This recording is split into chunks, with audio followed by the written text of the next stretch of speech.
Hey everyone, welcome back to it here in Apologetics. I'm so pumped you're joining us today to have Tyler Vela, the free thinker. We'll be talking about his deconversion and all kinds of things related to Christianity and philosophy and apologetics and whatnot. So Tyler, what's up? Welcome. How you doing today? I'm good. I'm good. Thank you for having me back. I appreciate it. Yeah, I'm excited to do this conversation, and it's the first time I'm having you on since your Mhm. deconversion. It's been a while since we've talked, but we talked a lot 2 or 3 years ago, or 1 or 2 years ago. I'm looking at all the videos. I just searched it here in Apologetics, Tyler Yeah. Vela. We've talked about like Calvinism and the problem of evil and the transcendental argument for God and all kinds of stuff. Mhm. But obviously today we're talking about a little bit different things. So Yes. Tyler, to get things started, in case people don't know like who you are, do you want to talk about like who you are, what you do, things like that to get started?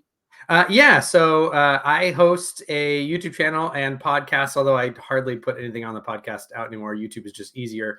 And for 20 or plus years, it was dedicated to Christian apologetics, Christian philosophy. And then as I was going through my education and my master's degree program, it was kind of any topic that I was researching and interested in. So I did stuff on the historical, intersection between Calvin and Servetus as one of my research projects. I did, Genesis 1 and reading that kind of in its historical context. I've done, whatever my research, topic was for a course or a paper, turned into episodes and discussions. Towards the end, towards my deconversion, my main area of topic was freedom, free will, and determinism. And so I did a lot of, kind of that dovetailed when I was Reformed Presbyterian, that dovetailed into systematic theological discussions. So did a lot of discussions dealing with, Tim Stratton and Molinism and provisionism and some of the objections that, more anti-Calvinistic views would have against compatibilism and determinism and things along those sorts. So the last kind of bulk of my content was geared towards that. Deconverted in November of last year. So it's been a little over a year since I publicly came out as deconverted. It had been some time before that that I had kind of intellectually left the faith. And since then, I've been still trying to have some interesting discussions. I've had some discussions again, still on free will. Done some reviews on things like the Reformed, or not Reformed. Reasonable Faith has a 2-part series, a little animated series on the resurrection. Responded to that. Had David McAfee, or not David McAfee, David Paulman on, speaking about the resurrection, and so still having, and interested in having these types of discussions. Still vaguely a theist, and still, I still love reading and thinking about the Bible. I've had Kip Davis on to talk about some of the ways that we handle and understand Old Testament passages and things like that. So still in and around the biblical theological marketplace of ideas, but coming from a different perspective for the most part, and largely one that's just interested in reading the academic literature and talking about interesting ideas. So tell us, Tyler, like, what's the story behind like your deconversion? Like I know we're looking at this, and I believe, if I'm right, and correct me if I'm wrong, but this is like over a year ago now, that this happened. Like, tell us the story about like one, how did this happen? And then, well, we'll save where you're at. Let's just tell the whole story. Say how, like, tell the story about how it happened and kind of like how you've progressed throughout the past year. Um, Yeah, as you've so announced this and whatnot a long, long time ago now.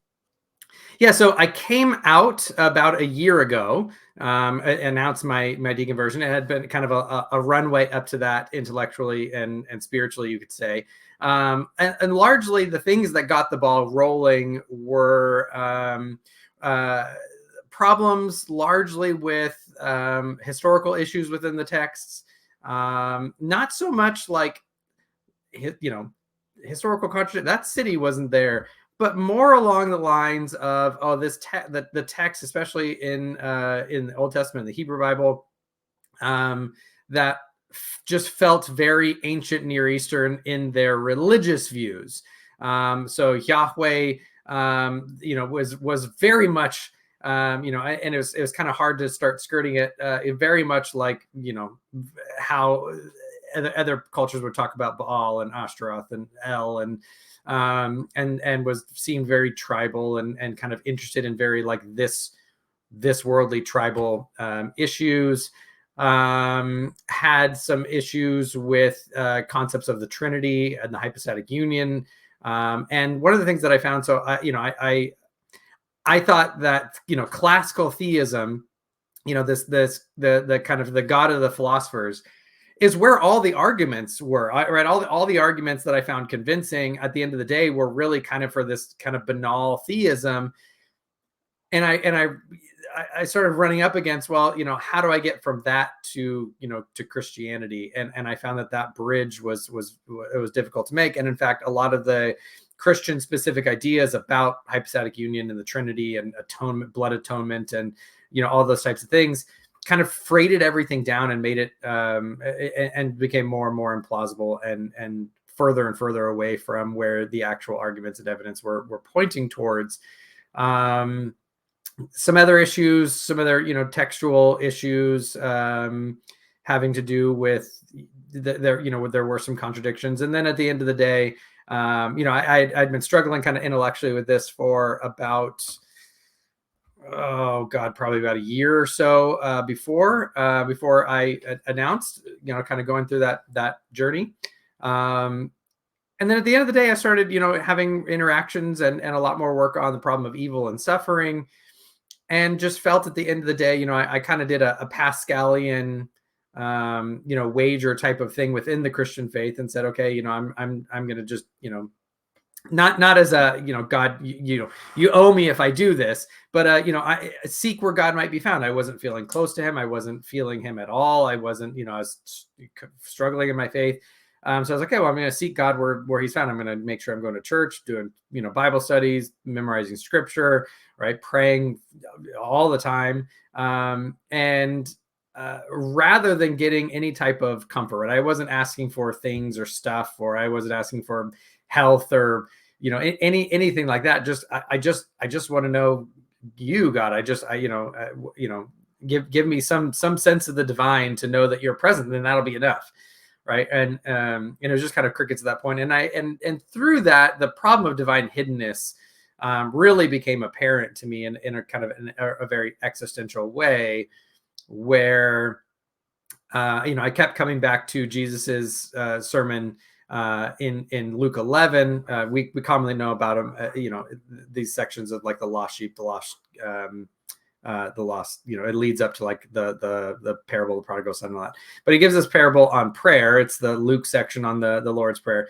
And he gives this he gives the parable of the knocker. And then he talks about how, how are you, even though you're evil, you know how to give, when your son asks for a fish, do you give him an eel? When you ask for bread, you give him a rock, right? That type of thing.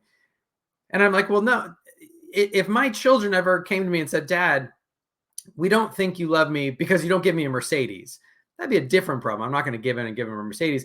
But if they were going around there saying, we don't even know our dad loves us, we don't know he's around, all that kind of stuff, I'm like, how would I, even though I'm an evil father, not go to my sons and say, no, I love you. I love you. I'm here. I make my presence more known. And I started thinking, well, why would God be hidden in that ultimate sense, right? From people who at that time, I still loved him. I still acted in, I still loved Jesus. I still loved his word. Why would there be this like ultimate hiddenness? Again, not hidden in every, I wasn't expecting a pillar of smoke and a pillar of fire. I wasn't expecting, audible voices, and I just want to know you're here.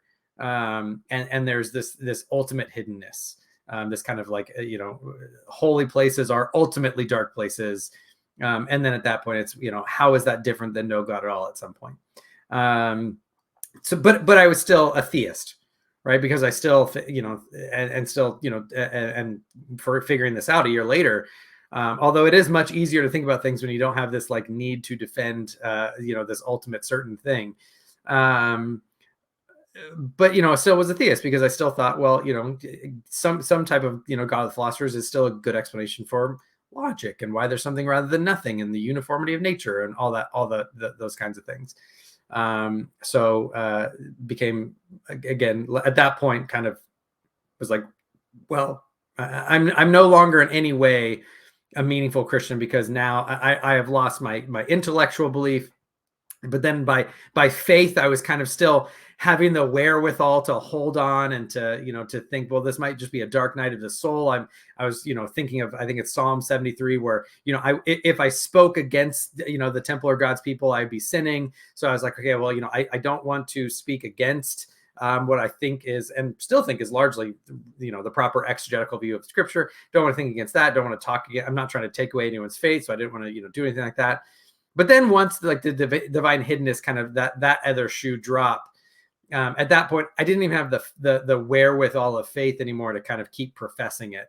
And so at that point, I was like, well, I could still in good conscience defend the Christian faith and defend as a Christian, because I still love Jesus and I still loved his word and I still had faith to maintain, even though I had almost insurmountable intellectual doubts. Once the faith went away, that's when I was like, well, I can't in good faith. I would now be dishonest if I said I was a Christian. I would now be dishonest doing that. And so I can't do that anymore. Now I have to, come out publicly, and disclose that I've deconverted at that point. So, and then, a year later, here we are, a little over a year later. Yeah. So one of the things that I thought about, Tyler, and thank you so much first just for sharing your story. I appreciate that. And I'm sure as you've shared that story, that there's all kinds of people that will project all kinds of things onto you. But I mean, I'm not here to psychologize you. And I really hope and pray that everyone listening to this does not do the same, because I really want to know you and like your story. So one of the things you said that was really interesting to me, Tyler, is that like, you said that like at the beginning, and correct me if I'm wrong, that you're still a theist of sorts. And it seems like to me, like with like you sharing your deconversion story, that that it seems like you can kind of see this, where it seems like you're doubting like maybe like the historical reliability of the Bible, and like you're seeing is more of like a product of the ancient Near East, and maybe like a divine figure is what you're thinking. And then things like divine hiddenness come. But it seems like to you, like it wasn't like, oh, like that transcendental argument that I defended on here in Apologetics 2 or 3 years ago, I think just got destroyed by Justin Schieber or somebody. So now I'm just done. Is that the case? Am I Yeah, projecting this right? you got it. It was really the thing that did it for me. I try not to be like anti anything, because I think the instant you kind of position as anti something, there's so much bias that kicks in. You stop being kind of objectively in things. If I was anti anything, or really, if I can put it that way, although really it was the kind of the things that started to fall away first, was the religious components of it. So I largely became a non-religious theist. That was the first move. Now, over the last year, and in thinking about things and not kind of having to defend or uphold these other concepts, some of that has eroded. And I think the problem of evil, in some ways, is a lot harder for Christian theism, because they have a lot more conceptual infrastructure that has to be defended. I think it's harder to defend a God who wants to redeem and save and is all loving and all that kind of stuff from a problem of evil. In that sense, I think it's harder for Christianity. In another sense, it's harder on just regular theism, because then it's like, well, why God created all, and it can kind of come across as somewhat arbitrary and somewhat kind of puppet mastery, and so there's some of that's happening in my life, and I think largely I've gone to a very skeptical kind of theist, almost a kind of a somethingism, where I think that there's something, and I think that some type of God is a good explanation for these types of things, but also that it seems kind of weird to have kind of this non-religious sense of God as the foundation of all things, because then it's like, well, what's the point of it all? You kind of get into these like, are we just characters in a story at that point? Right? So it goes into all kinds of different. It's very interesting, and I've had fantastic discussions with all kinds of people about it. But yeah, I think it was the religious component. It was the specifically biblical things, the Trinity, the hypostatic union. I've gotten to the point where I can understand how people can go towards the Trinity. The hypostatic union is just, I've gotten to the point where I think it's just incoherent at the end of the day. The Trinity, I think, is probably incoherent, but I can understand some of the answers and rejoinders to try to get out of it. But the hypostatic union, it just becomes such a morass. And so all of those types of things started going. And once all that goes, then the whole religious infrastructure. Why go to church? Why pray? Why think Jesus is your savior? If all of that kind of goes by the wayside, right? There's not actually this need for, blood atonement for the forgiveness of sins. I think, kind of where the flip side of the problem is, I also think that the only kind of biblical Christianity really worth, and I could be wrong, but this is my, like, the kind of the only biblical Christianity worth really investing in would be a biblical Christianity, kind of a fully orbed, robust, crunchy religious Christianity. So for me, progressive Christianity just seemed like too much of a wax note. Like, why have the Bible anyways, right? You could be a progressive Christian and do the same thing with the Bhagavad Gita.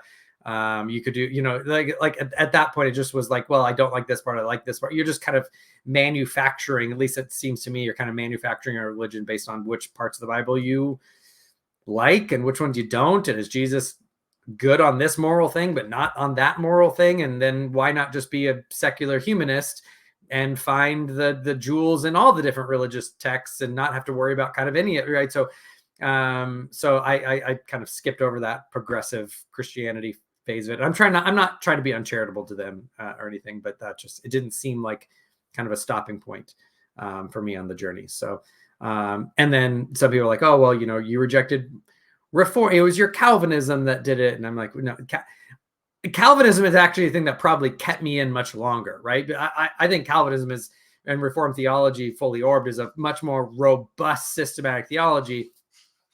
And I think if you have to try to read the Bible kind of in an exegetically responsible way that holds up most of the Bible in one cohesive unit, I think Reformed theology is probably the way to go.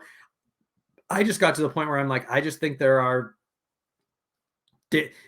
think there's just no way to jive it all together in one system, because you have, 66 different books and however many different authors.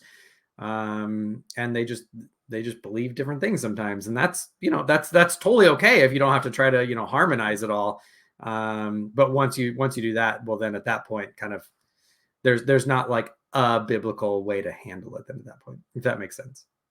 Yeah, I think I'm tracking with you, and it might be helpful to talk about like this Calvinism point a little bit, because I know you've done a lot on Calvinism, and you've mentioned like it's still important to you, and you're still thinking about this.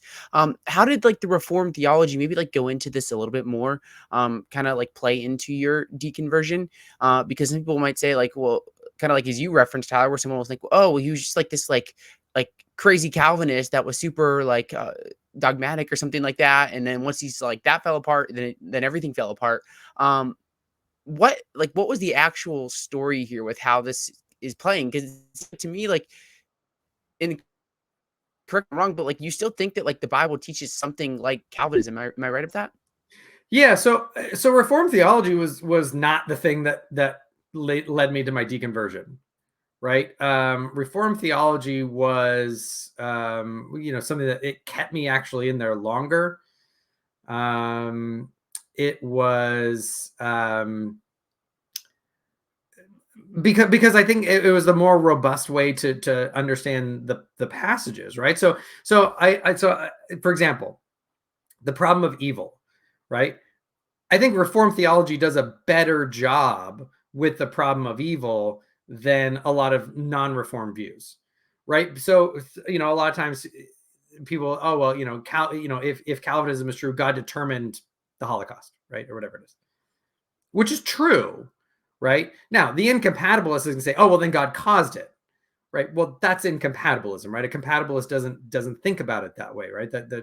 That's not how compatibilism works, right? So in one sense, yeah, God determined it, but God decreed that it would happen and has redemptive purposes for it, right? Is sovereign in control of all things, right? All this kind of stuff, and humans are still responsible. What I found was like when I started thinking about like non-reformed answers for it, right? And I'm like, okay, I don't know how non-reformed answers are better, right? So God allowed it. Okay, so God, in Reformed theology, God has the two wills, right? He has his secret will or his decretive will, and he has his permissive will or his moral will, right? And we the Reformed view can say, oh, well, God doesn't permissively will the Holocaust. He doesn't morally will. He doesn't desire it as a good in itself, but he decrees it. He has his decretive that it will take place because he has some type of morally sufficient reason for decreeing it. He can decree by permission, by allowance, or all this kind of stuff. But it's going to happen, right? It's determined. On non-Reformed views, it became weird to think, well, God in no way wills it, right? Because they don't have a two wills theology technically, although I pointed out that most theologies have a form of two wills theology.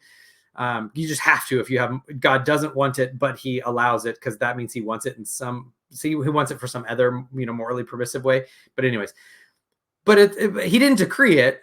He doesn't want it to happen. He could stop it from happening, but he doesn't.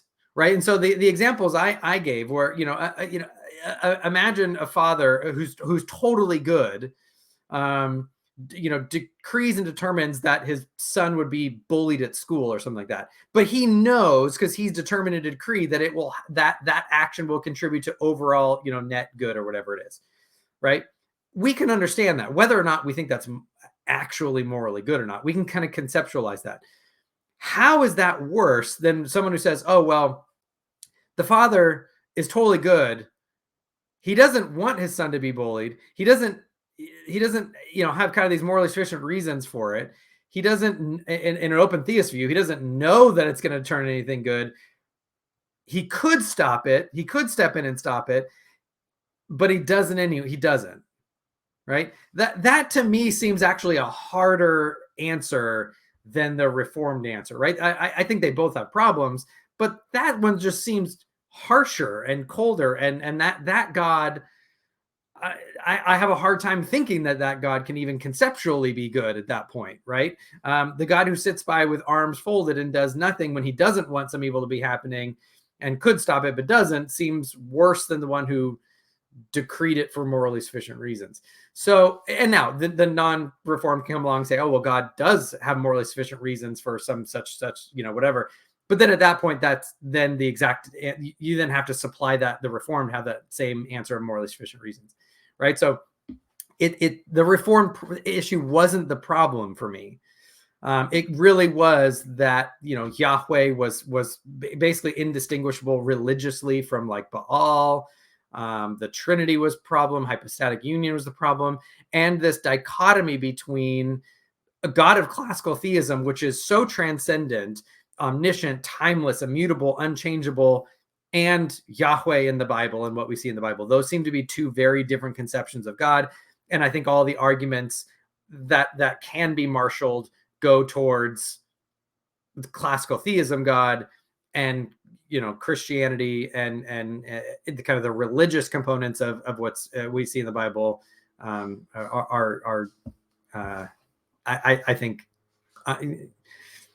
not they're not believable for me anymore. So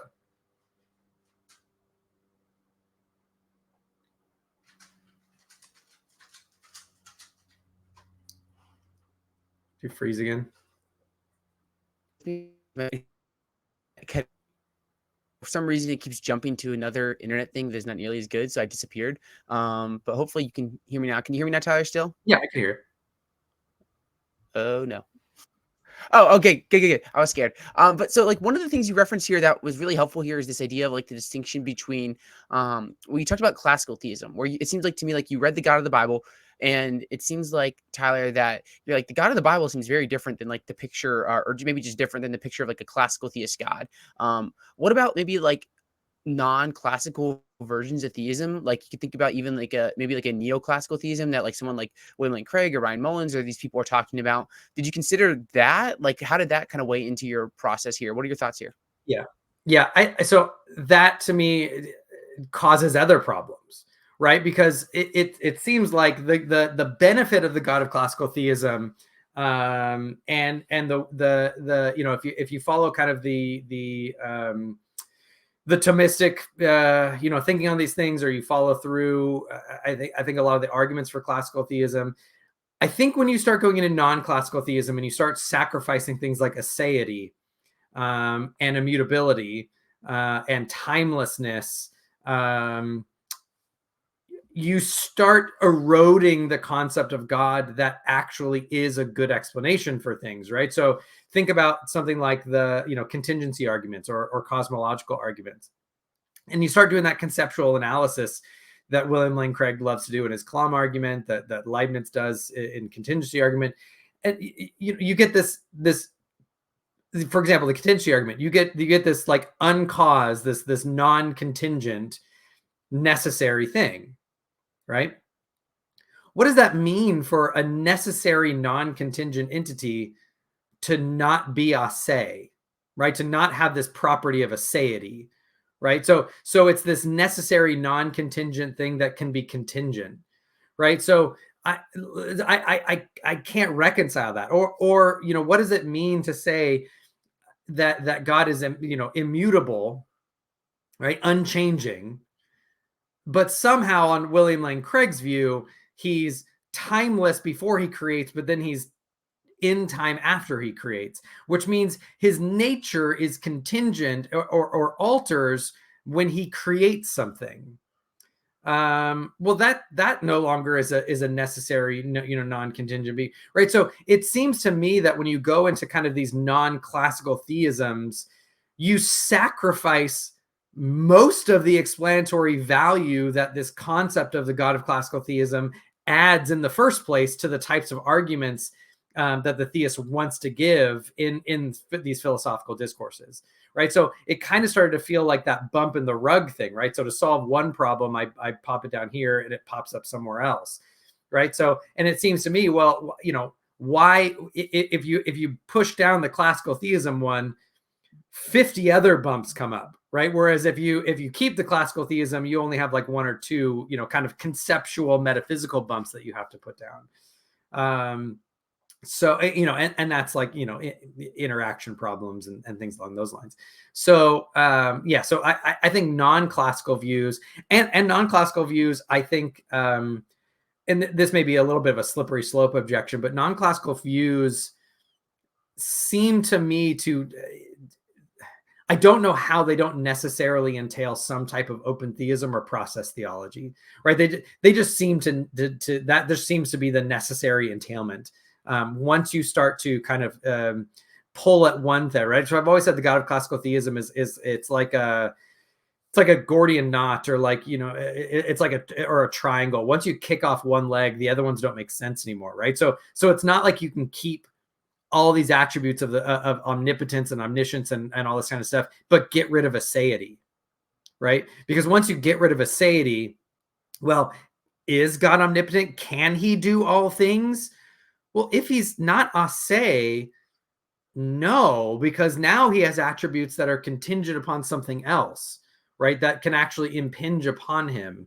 So now you have to kind of redefine omnipotence to be like, well, he can do whatever he wants to do.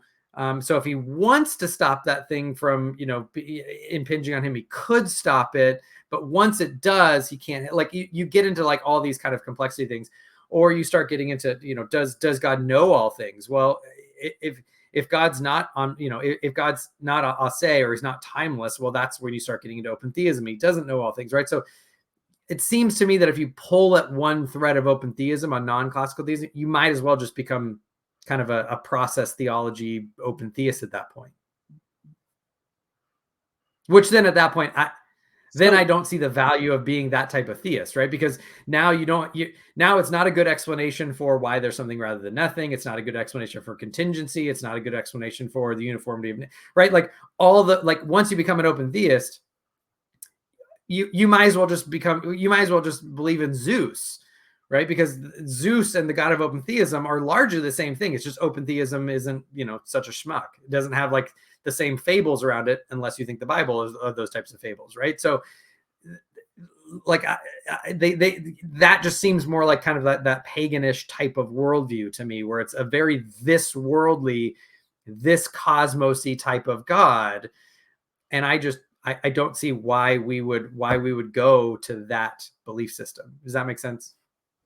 Yeah, I think I'm tracking with you where it seems like in your view, Tyler, like we have this idea of like a classical view of God, where it seems like everything that we could like that everything we would use to describe like who God is, it's kind of like it all kind of like comes together. Like if you look at like the arguments for classical theism and if you kind of think about how they all come together, you get all these divine attributes. But when you start pulling at things and you take a thing out, then it's hard to see like, well, how are we going to keep all these other things together? And I mean, I'm not a classical theist, but like if seeing how you think about it, like to me, I'm like, yeah, that makes total sense. Like I understand where you're coming from, even though I may not agree with you.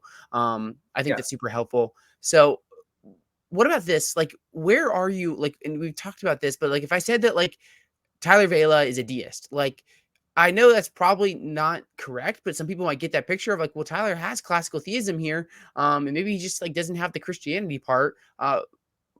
Do you have a label that you would describe yourself as? I mean, you've talked about this, Yeah. like where are you now? Yeah, it's hard, right? Uh yeah, it's tough. I mean, I think probably the closest I am is a somethingist. Um I forget I think it's a Eodiadism or something like that. I can't remember exactly what it's called. Basically somethingism, right? There's something. And I think that if there is a God, um it's probably it would need to be a God like the God of classical theism, right?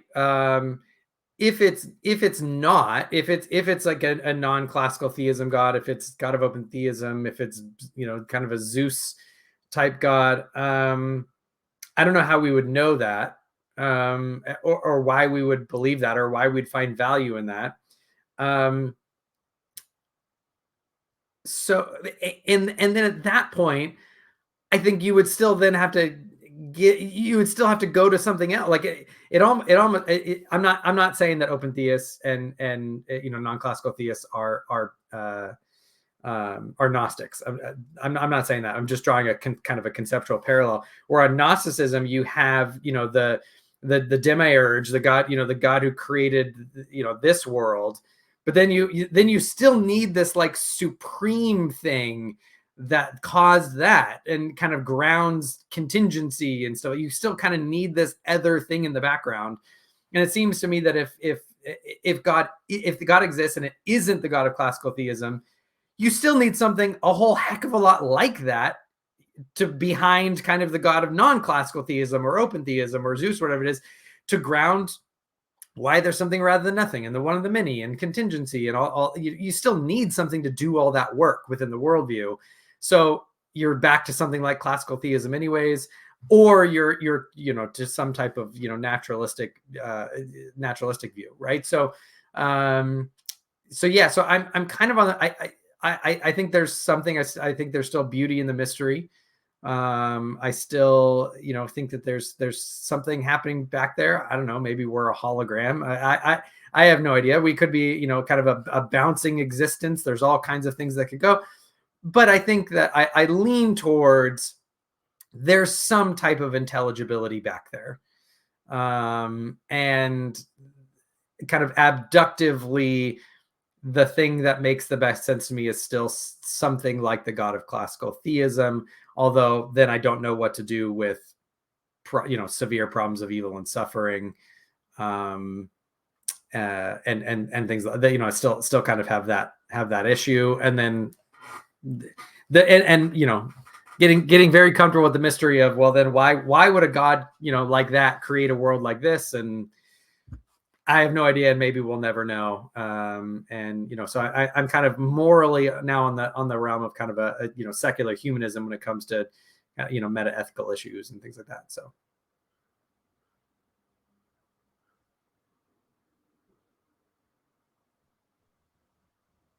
Okay, that's helpful, Tyler.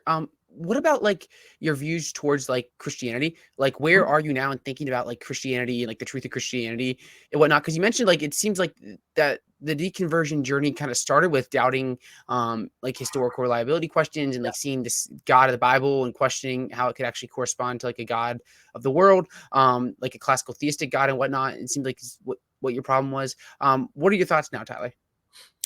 Yeah, I mean, I still appreciate Christianity for what it is, for what it's, its impact on Western civilization, Eastern civilization to some degree, but mostly Western civilization. It's the one I'm familiar with.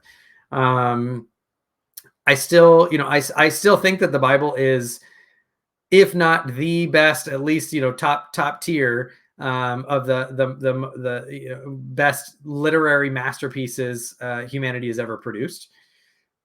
Doesn't mean that I don't have moral issues with some of the things in it, but I still think it's just a beautiful work of anthology of literature. Um, and I still, and still, I'm not out to like destroy anyone's faith. I'm not trying to like take anyone with me. I understand how people can be entirely intellectually fulfilled Christians. I'm not the type that's like, there's no evidence for it. Although the further and further away I've gotten, I'm like, oh, well, I don't see how that's not ridiculous, certain parts of it, especially certain views within Christianity. So, I was not kind of like I wasn't really a fundamentalist. I was conservative theologically, but I wasn't a fundamentalist. Wasn't a young earth creationist, wasn't, any of those types of things. The further I've gotten away from it, the more I look at some views like young earth creationism. I always kind of looked at them. I'm like, yeah, just, they're in our group, but like if they could like stay quiet on the internet, that'd be great. Now I look at them and I have a really hard time taking it seriously.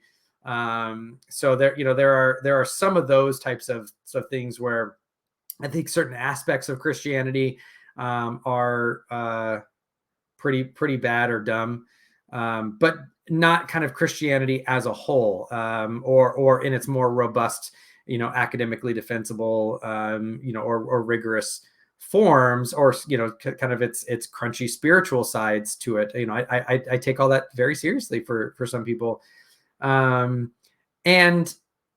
I think one of the things that I am trying to do now is actually kind of help the apologetics community, and say, look, some of these are really bad arguments, right? These are really bad reasons that we give, that I gave, that not you, but that the apologetics community give to defend these types of things. Here's where, kind of looking out from the outside, I can see why I thought that was a good argument, right? Because there's a bunch of like assumptions behind it. If I already believe all these other things, then this seems really, really plausible. But this is why it doesn't, like, it's not actually a good argument. So for example, I was listening to the Reasonable Faith, the little two-part animated series on the resurrection, and they make a bunch of statements, for example, like about the death of the apostles, right? And they wouldn't die for a lie. Well, some within the apologetics community, like Sean McDowell, the younger one, has started doing a bunch of research and showing, oh, we can't exactly say all that. But I looked at that coming from the outside. I'm like, okay, but that's like very few Christian apologists are starting to look at that type of argument put out by Reasonable Faith, and Lacona and Habermas and others, and be like, ooh, guys, like, that's not actually a good, it sounds really good to people who already kind of believe that all the disciples died for their faith, right? But once you get rid of that assumption and start like looking into your assumptions that got there, well, now those assumptions aren't really well grounded, and so the argument being made that relies on those assumptions is even worse, right? So so those types of things, or in defending something, it'll be like, oh, well, we know this because there was guards at the empty tomb, right? Well, to the non-believer, you're trying to defend the biblical reliability on the accounts of the resurrection.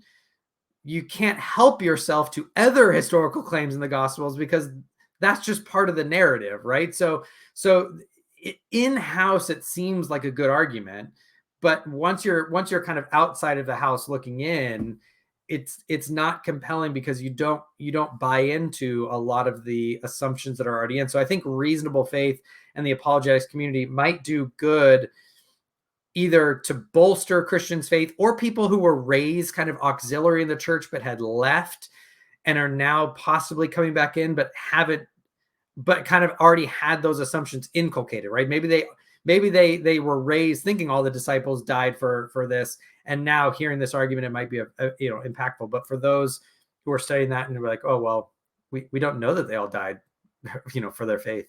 That argument isn't going to work because the underlying assumptions aren't granted. Does that make sense? Yeah, I think I am tracking with you with what you're saying here, Tyler.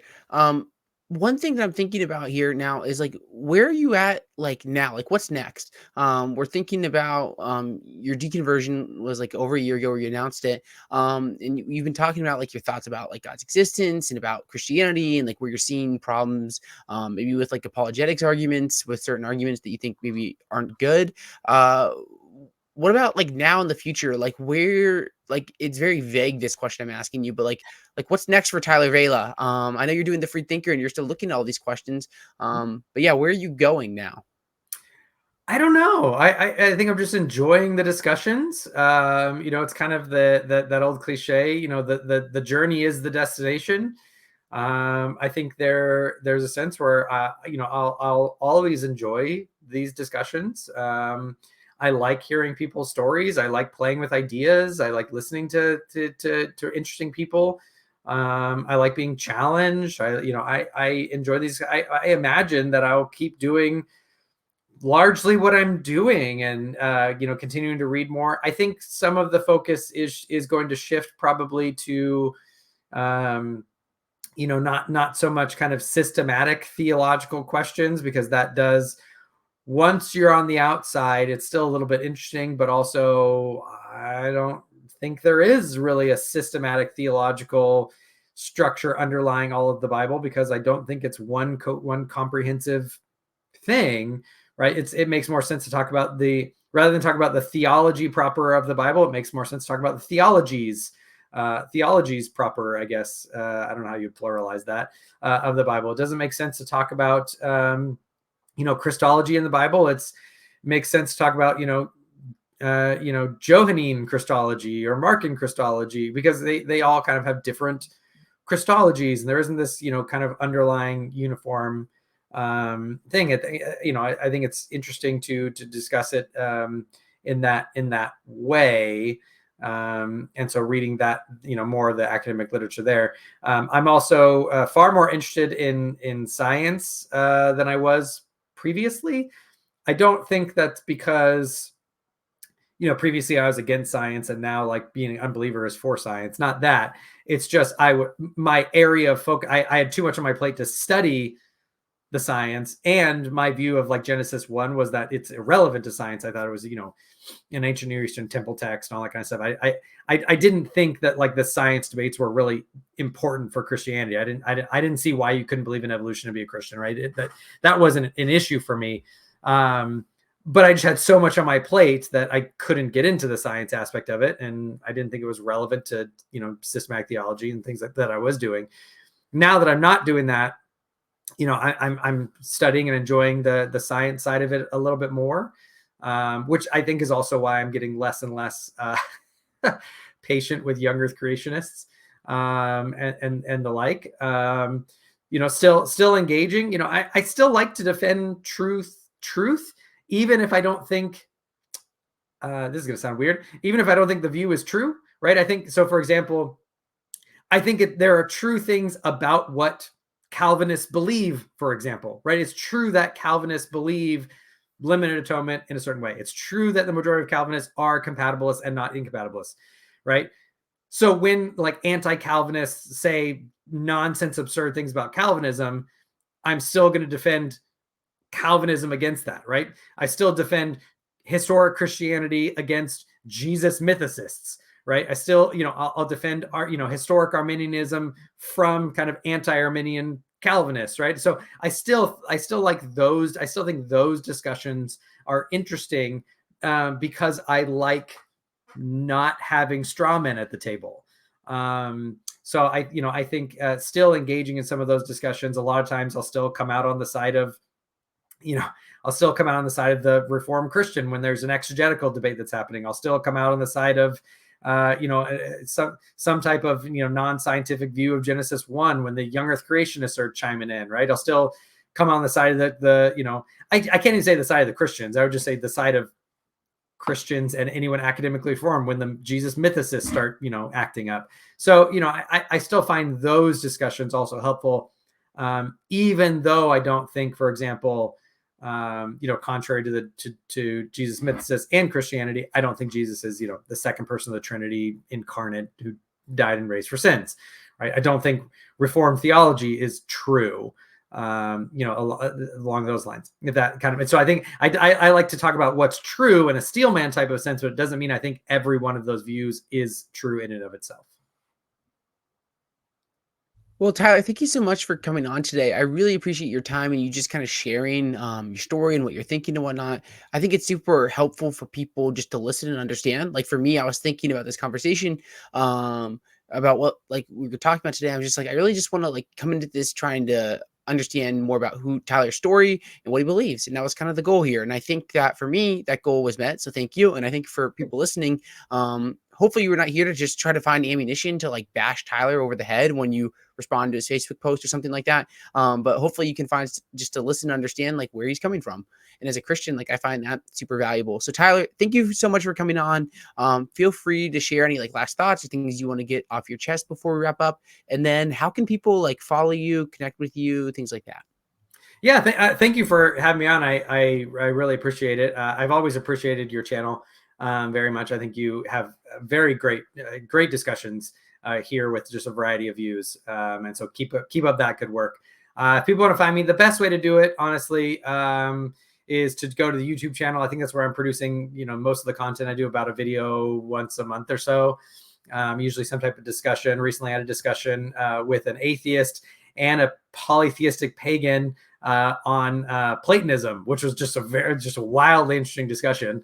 At least I thought it was very interesting because it's somewhat unusual views to have an atheistic Platonist and a polytheistic Platonist to have a discussion, and me as a no longer religious theistic non-Platonist. So it was fun. But you can go to the YouTube channel, The Freed Thinker on YouTube. There's the blog, thefreedthinkerpodcast.blogspot.com. Or anyone who wants to join the discussion can come by the Freed Thinker group page on Facebook. And then I'm also on Twitter at Freed Podcast. So you can find me there. Well, Tyler, one last time, thank you so much for coming on today. I really appreciate your time. I encourage people to follow Tyler, connect with Tyler, things like that. And if you're new to Theological Apologetics, I encourage you to like, subscribe, all that fun stuff. And if you value what you do, you can support the podcast at patreon.com/Theological Apologetics. But Tyler, one last time, thank you so much for coming on today. I really appreciated and enjoyed this conversation. Thank you so much. Appreciate it. Thank you, everyone, for listening. Have a good one, and God bless. We'll catch you later.